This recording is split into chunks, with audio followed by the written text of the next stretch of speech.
नमस्कार. श्री स्वामी समर्थ मैत्रिणींनो. स्वामी महाराज तुमच्या सर्व इच्छा पूर्ण करोत. सावली तेव्हाच पडते जेव्हा तुम्ही पुढे पुढे चालता.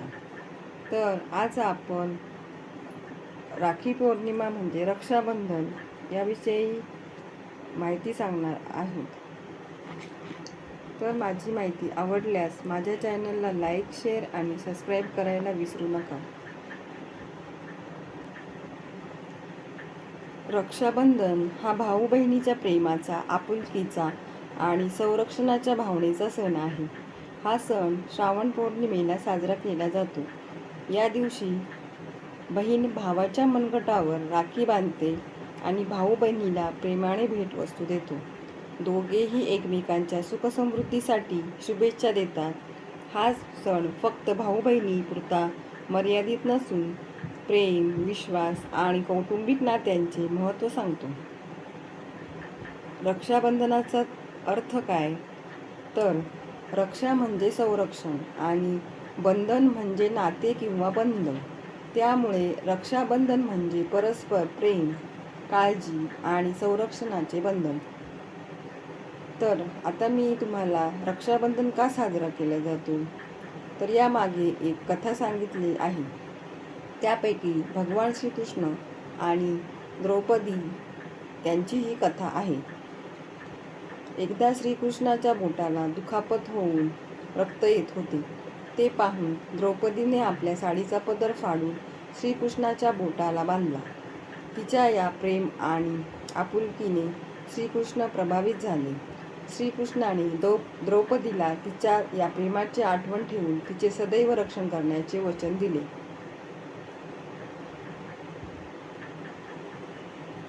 आणि महाभारतातील प्रसिद्ध परंपरा आहे. यामुळे रक्षाबंधनाचा संदेश असा मानला जातो की राखी ही केवळ धागा नसून प्रेम, विश्वास, आपुलकी आणि एकमेकांच्या रक्षणाचे प्रतीक आहे. तर आता आपण रक्षाबंधन कसं साजरं करायचं? भाऊ बहिणीमधील प्रेम आणि नाते दृढ करण्यासाठी, एकमेकांच्या सुखदुःखामध्ये साथ देण्यासाठीचा हा संकल्प आहे.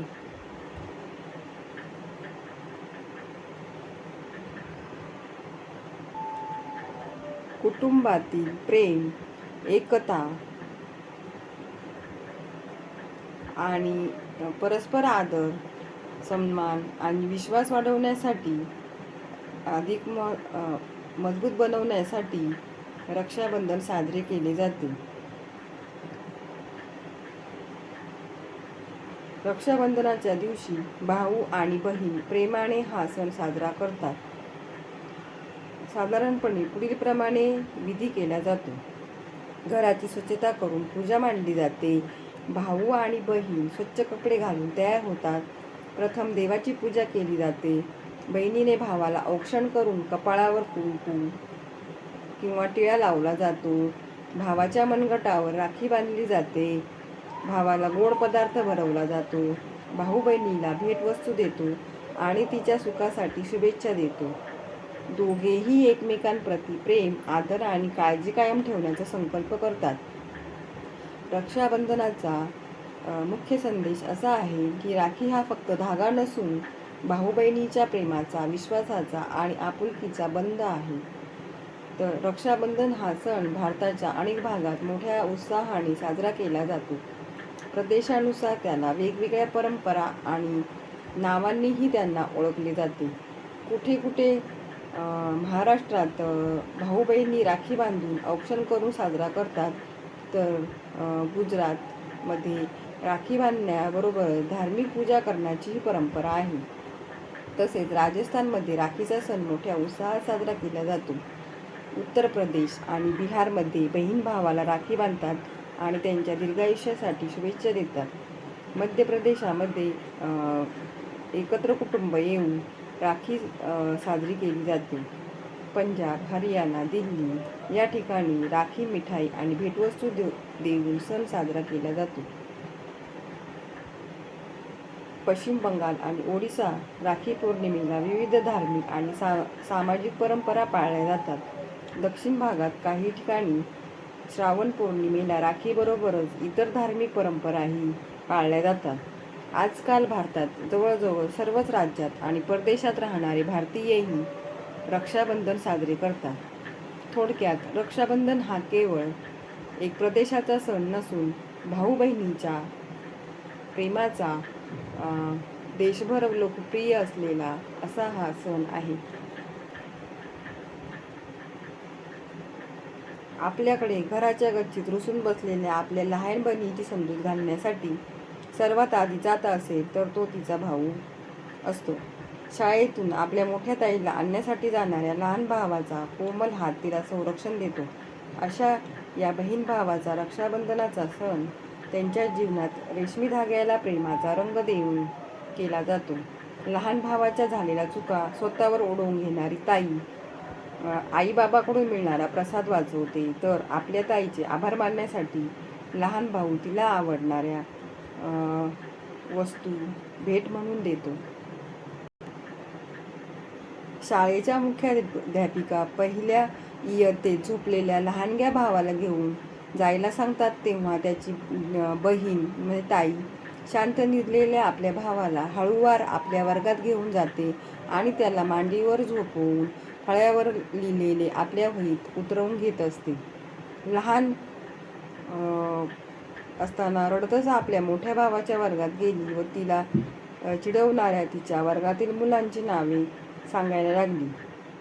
तिचे डोळे पुसत मधल्या सुट्टीत त्यांना चांगला मार देऊन सांगतात, छोट्या ताईचे रडणे एकदम बंद झाले व ती पुन्हा हसत खेळत आपल्या वर्गात जाऊन बसली. तिच्या मते मोठ्या भावाने दिलेले आश्वासन म्हणजे काम फत्ते असे समजते ती. शाळेत जाणारी लहान आणि बहीण हसण्याखिदळण्यात किंवा मोठे होताच कळतच नाही. मग तिला आपल्या बाईकवर घेऊन कॉलेजमध्ये सोडवणारा तिचा तो भाऊ बॉडीगार्डच बनून फिरतो. तिच्या आवडीनिवडीची काळजी घेतो व तिला संकटामधून बाहेर काढतो. ताईचे लग्न होऊन तिला निरोप देण्याचा क्षण येतो, तेव्हा तिचा भाऊ पाहुण्यांच्या सरबराईत मग्न असतो. ताई विरहाने धाय मोकळून जेव्हा रडत असते, तेव्हा भावाला सर्व लहानपण आठवते. त्यावेळेस तो गुंतलेला भाऊ हात घेऊन डबडबलेल्या डोळ्यांनी बहिणीला भेटतो. भाऊ व बहिणीचे नाते रेशमी धाग्यासारखे नाजूक असते. रक्षाबंधन या सणाला बहीण भावाच्या हातावर राखी बांधते व भाऊ तिला प्रेमाची भेटवस्तू देतो. एवढेच नाही तर तिच्या संरक्षणाची खंबीर साथही देतो आणि ग्वाहीही देतो.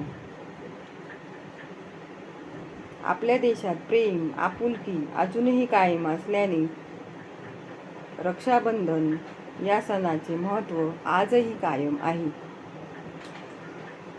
आपल्या संस्कृतीत स्त्रीला देवी स्वरूप मानलेले आहे. अशी ही देवतुल्य स्त्री भावाला राखी बांधण्यापूर्वी त्याच्या कपाळावर टिळा लावते. हा टिळा फक्त मस्तकाच्या आदराचा नसून भावाच्या मस्तकातील सद्विचार व सद्बुद्धी जागृत राहण्यासाठीची पूजा आहे. सामान्य डोळ्यांनी जे पाहू शकत नाही ते सर्व विकार, भोग, लोभ, मत्सर, वासना, द्वेष, राग इत्यादीकडे भावाने आपल्या त्या तिसऱ्या डोळ्याने पाहावे व हेतूने बहीण भावाला टिळा लावून त्रिलोचन बनवते. इतका त्या टिळ्याचा खोल अर्थ आहे. स्त्रीचा धागा हा देखील नुसता धागा दोरा नसून तो एक शील, स्नेह, पवित्रतेचे रक्षण करणारे, सतत संयमी ठेवणारे पुरुषार्थाचे पवित्र बंधन आहे. या एवढ्याशा धाग्याचे कित्येक मने जुळवून येण्याचे काम करते. त्यांना भावनांचा ओलावा मिळतो व मन प्रफुल्लित होते. एकमेकांना जोडणारा असा हा सण कोणत्याही धर्मात संस्कृतीत नाही. सामाजिक ऐक्याची भावना जागरूक ठेवण्यासाठी अशा प्रकारचे सण खूप महत्त्वाचे ठरतात. रक्ताच्या नात्यांव्यतिरिक्त आपल्या मनाप्रमाणे नाती जोडण्यास या सणामुळे समाजास वाव मिळतो. ज्या समाजात अशा प्रकारची एकरूपता ऐक्य असते असा समाज सामर्थ्यशाली बनतो. हाच या राखी पौर्णिमेचा प्रमुख संदेश आहे. हल्लीच्या धकाधकीच्या जीवनात लहानपणी चिंचा बोरावरून हे अगदी आईच्या बाजूला कोण झोपणार यावरून भांडणारे ताई दादा आता परस्परांना ई-पत्र, फोन किंवा चॅटद्वारे भेटण्याची राखी पौर्णिमा एकत्र साजरी करण्यासाठी एकमेकांना बोलवतात आणि त्याचा आनंद उपभोगतात.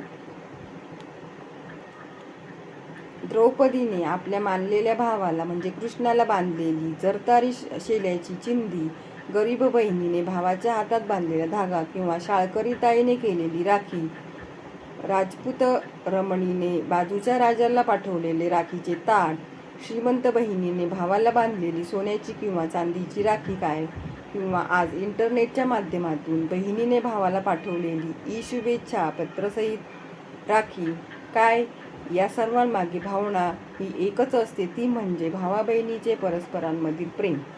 जी स्त्री कितीही मोठी मिळवती झाली तरी तिच्या रक्षणाची जबाबदारी ही तिच्या भावावरच असते, हेच यातून आपण सुचवू शकतो. यात तिचा दुबळेपणा नसून भावाच्या कर्तृत्वावर विश्वास दिसून येतो. रक्ताचे नाते असणारे भाऊ बहीण असोत किंवा मानलेले असोत, पण अशा या नात्यामागची भावना अत्यंत पवित्र व खरी आहे. यात कुठेही फसवणूक नाही. त्या नात्याप्रती कृतज्ञता व्यक्त करण्याचा दिवस म्हणजे राखी पौर्णिमा होय. त्यामुळेच तर भाऊ नसणारी स्त्री चंद्राला आपला भाऊ मानते व त्याला ओवाळते. आणि प्रत्येक आई आपल्या मुलाला चंदामामा म्हणूनच चांदोबाची ओळख करून देते. तूच आमचा त्राता, रक्षणकर्ता म्हणून देवालाही त्याच दिवशी राखी वाहतात. आणि उपयोगातल्या सगळ्या वस्तूंना देव राख्या बांधण्याची प्रथाही या दिवशी आपल्याला पाहायला मिळते. आपल्या लहानपणी सकाळी आंघोळ करून आम्ही आमच्या उपाध्यायापुढे उभे राहायचो आणि ते घरातल्या प्रत्येकाला मंत्र म्हणून हातात राखी बांधायचे. तेव्हा काही कळायचे नाही, पण आता वाटते की ते इतर सर्व व्याधींपासून आमचे रक्षण व्हावे या हेतूने हे अभिमंत्रित सुरक्षा कवच हातात बांधत असावे.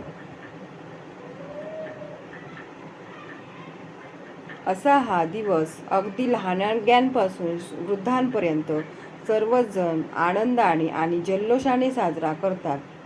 हल्ली तर घरात एकच मुलगा मुलगी असल्यामुळे या राखीच्या निमित्ताने दोर परिवार एकमेकांच्या आणखीनच जवळ येताना दिसत आहे. हे काय कमी आहे?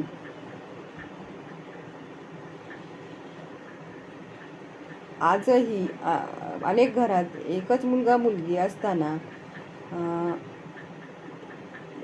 एक परिवार दुसऱ्या परिवाराशी एकत्र होताना दिसतो. आजही उत्तर भारतात नोकर मालकाला राखी बांधतात व गरीब लोक धनवंतांना. यामागे श्रेष्ठ, ज्येष्ठ किंवा इतर लोकांनी यासारख्या लोकांपासूनही रक्षणाची जबाबदारी आणि आपल्या कुटुंबियांची जबाबदारी तुमच्यावरच आहे असे यामागे कारण असावे किंवा सूचित केले असावे.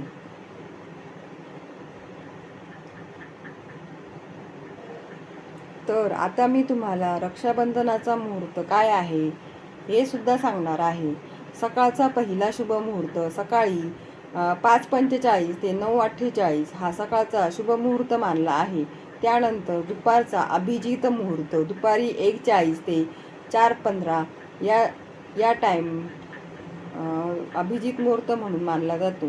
तर सायंकाळचा शुभ मुहूर्त 6:29 ते 8:22 असा हा सायंकाळचा शुभ मुहूर्त मानलेला आहे. तर यंदाही भद्रा काळ असल्यामुळे भद्राचे सावट असणार आहे का? तर पौराणिक कथेनुसार लंकेचा राजा रावण याला त्याची बहीण शूर्पणखा हिने भद्रा काळात राखी बांधली होती. त्यामुळे रावणाच्या संपूर्ण वंशाचा नाश झाला होता अशी मान्यता आहे. म्हणूनच भद्रा काळामध्ये कोणतेही रक्षासूत्र बांधणे अशुभ मानले जाते. म्हणून रक्षाबंधनाच्या दिवशी राखी बांधण्यासाठी योग्य शुभ मुहूर्त पाहूनच राखी बांधायची आहे. एवढाच या मागचा उद्देश आहे. तर अशा प्रकारे तुम्हाला मी राखी पौर्णिमेबद्दल काही माहिती सांगितली आहे. आवडली असेल तर माझ्या चॅनेलला लाईक, शेअर आणि सबस्क्राईब करायला विसरू नका. धन्यवाद. श्री स्वामी समर्थ.